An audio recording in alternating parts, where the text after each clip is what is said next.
right, morning. Hey, how's everybody in the YouTube world doing today? Tucumcari, New Mexico. The sun is shining. It's still, it's cool, it's beautiful.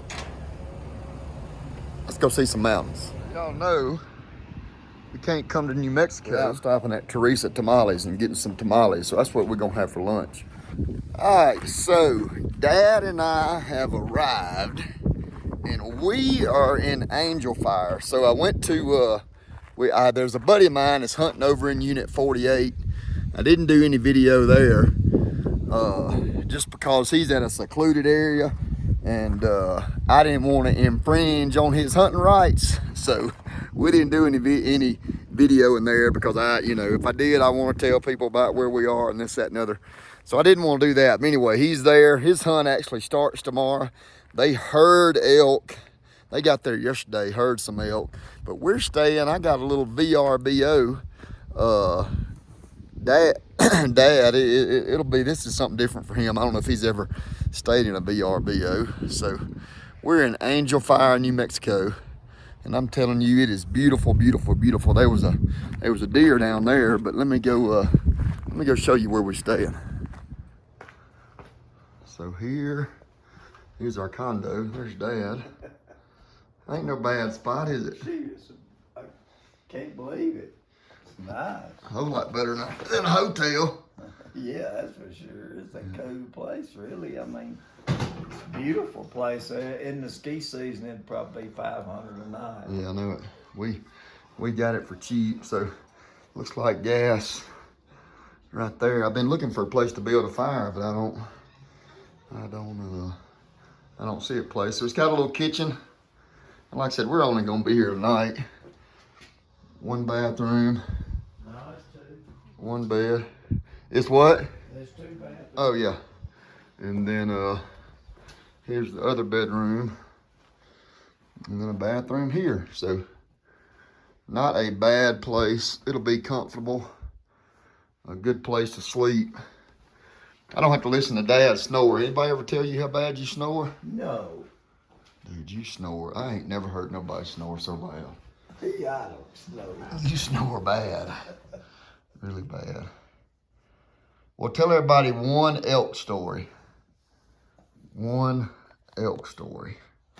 Just for this video. How long we got?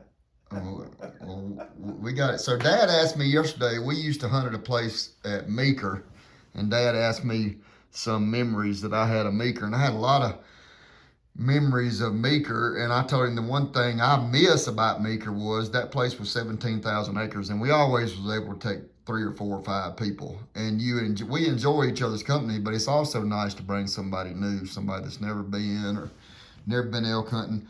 And where we hunt now, you just can't do that. But anyway, that was kind of my memories. Some of in fact, when you get older, a lot of your highlights hunting or fishing, deer or a fish that got away, wasn't one that you caught. And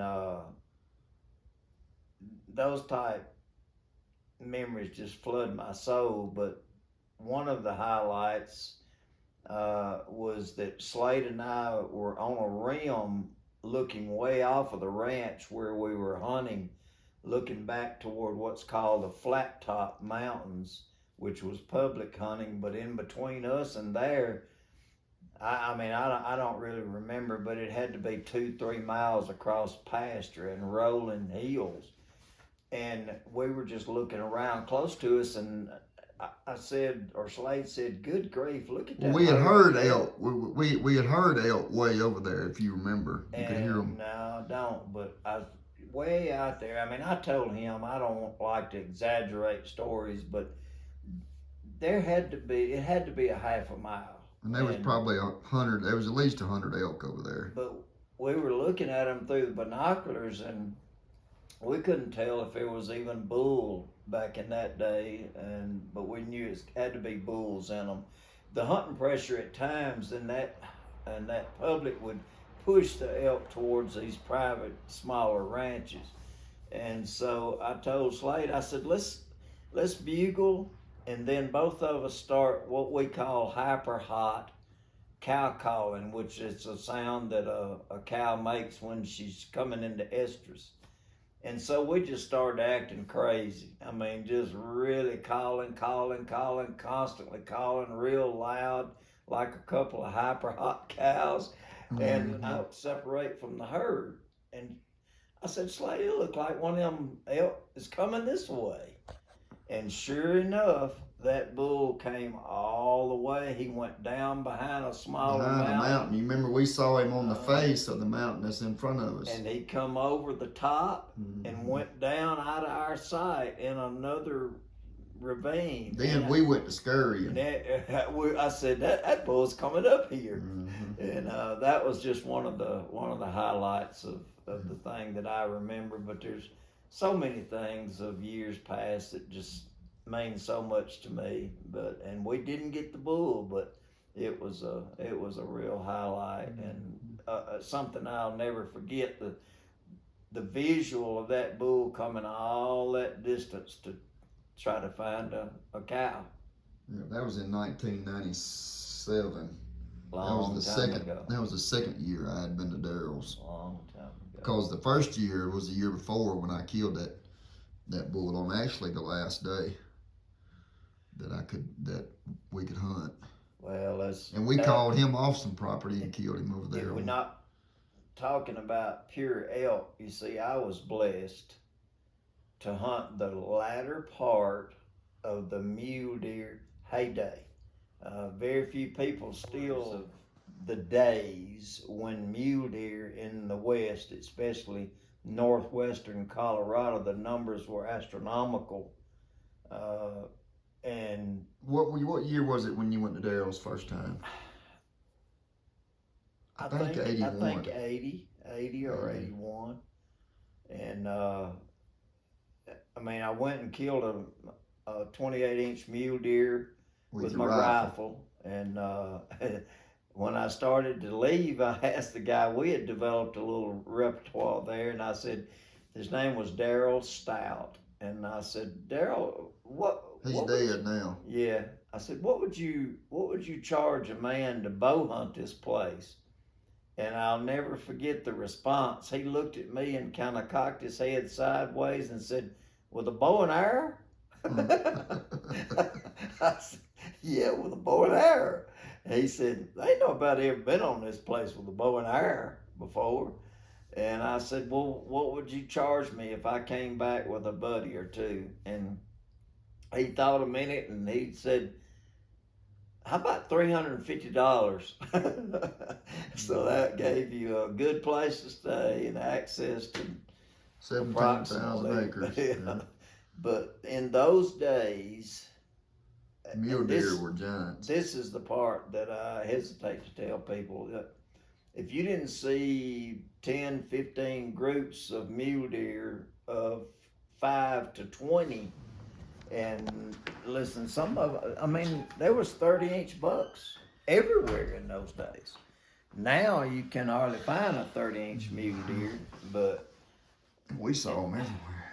I mean, giants beyond description. When we pulled in, my buddy and I, when we pulled into Meeker, it was at 2:30 in the morning when we left Louisville, and we drove out there and we pulled into the little town of Meeker. And as we started to coming into the town of Meeker, there were little houses around with some of them with little fences around them, and there's 30-inch bucks laying in the yards. I said, this isn't even real.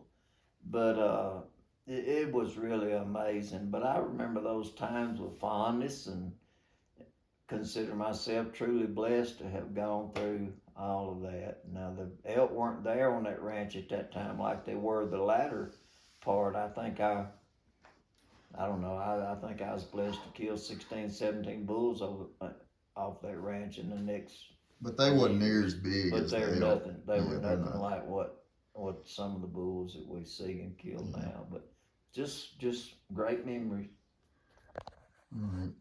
Well, I'm gonna go walk a little bit, maybe, and then we're gonna go find some supper. Okay, find something to eat. That's a pretty good view of Angel Fire. Just to go eat some Mexican. Big old mountains. Uh-huh.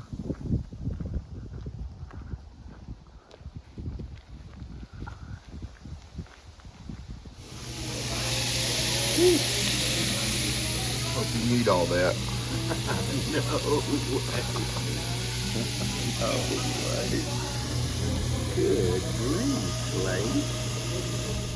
What y'all doing? What y'all doing? Say.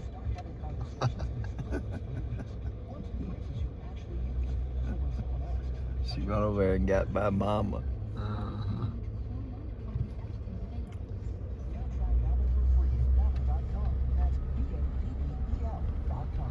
Folks probably hand feed them. Might see some more. Might see an elk a little bit later in the day. All right, so I had to come get me a little exercise. Dad and I went and ate, and it was really good. Had a good Mexican meal, but I've been cooped up in that truck, and man, I just felt like I needed to get out. I did my last, today's Saturday, so a week ago I did a 12-mile walk there at the trails, and then Julie and I got up and walked before church on Sunday, which was really good because that was just a good little recovery walk. Then I walked Monday, then I walked Tuesday, and then I took a few days off because I was super duper sore. But you know, it's funny, me personally, since I have started getting back in shape, elk tracks, I actually feel better when I'm exercising all the time, to be honest. So anyway, I had to just get me a little exercise, and I was gonna tell y'all what happened this morning at the hotel. So I don't know if he'll let me get close. But y'all see that buck laying right there? Let's see how close he'll let me get. He may get up and run, but he is pretty.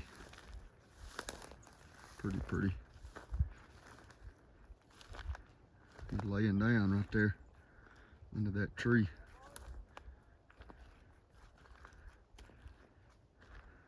There he is. Pretty joker. Look at there. I come over here to try to find them deer, and I found me a little buck deer. Ain't he pretty? What's the chances of that, I reckon? Seeing him, well, he ain't gonna let me get too close. He's about had enough of that. Pretty cool. So I came down here where we saw those deer earlier. It's a little further down here than what I thought it was, but I don't see them. I can't believe them deer would have went far. But anyway, Dad got up early this morning, got up before me, and went down to I think it was before, it's probably before 6 o'clock. They didn't even have all the breakfast stuff, and he thought he'd get him some coffee. But he got down there and didn't have the coffee ready. And there was a guy, he took his Bible down there because he reads his Bible every morning. So he was doing that. And the guy that was getting all the coffee and stuff like that ready come up and started talking to him, and noticed he was reading his Bible. And I think Dad, told him where he was from, and he was a preacher, and this, that, and other. And one thing led to another, and the guy had some questions about spiritual stuff and about the Bible. And of course, Dad, knows the answers right off the bat, and he answered them. And this was an older guy. He was probably, I don't know, Dad's 74. I figured this guy was 60, 65. Still having to work. I wouldn't say he was rough looking, but I got a beard, but his beard was way down here. Anyway, older guy. And then Dad started talking about salvation with him, and figured out pretty quick that he was lost, and asked him if he wanted to know how to be saved. And he said, yeah. And so Daddy started sharing the plan of salvation with him, and big old tears welled up on his face. And Daddy asked him if he wanted to be saved, and he did. right there, prayed the sinner's prayer and asked Jesus to come in his heart right there. So right in right in the Holiday Inn Express. So I thought that was pretty cool this morning. Dad took a picture with him. And so anyway, I guess I told y'all that story to tell you this. I've did videos before about being bold in our faith, and I know I am not near bold enough in my faith like I should be. So, you know, I can learn a lot from my old man. Maybe you guys can learn something from me, but let's learn to be a little bit more bold in our faith. Don't be scared to be a witness for Jesus, because after all, he died on the cross for our sins, died an awful death for us. The least we could do was, you know, ask him to come in our heart, live for him, be the best Christians we can be. If you got any questions about that, or you're not saved, or you don't have a preacher, you don't have somebody you can talk to, hey, shoot me a comment down here. I'll figure out a way we can get on the phone, and we can talk, and we can get you all saved up. That way, when eternity comes and you do breathe your last breath, because it's coming, not as a scare tactic, but eternity and death is coming. So if you want to know that you know where you'll be when your time does call and does come, ask Jesus to come in your heart and get saved, find you a church, follow through in believer's baptism, and start living for him. So anyway, we're gonna head up the mountain in the morning. First, we got to go grocery shopping, so that's probably how I'll start tomorrow's video off. We'll do a little grocery shopping. After we do some grocery shopping, we'll get everything we need, and then we'll be headed towards Mora. And we'll go all the way up the mountain up there way above Mora where we hunt. So I appreciate y'all following Fanchers. Hey, like a FTF logo on a Richardson 115, 112 hat like this in Bottomland. Wonder if any of you'd be interested in buying something like that. I've been thinking about doing some hats and t-shirts, but anyway, appreciate y'all following Fanchers. Hope you enjoyed the stories with Dad. I'll do more of that on this trip. God bless. Jesus saves. We'll see y'all on the next one.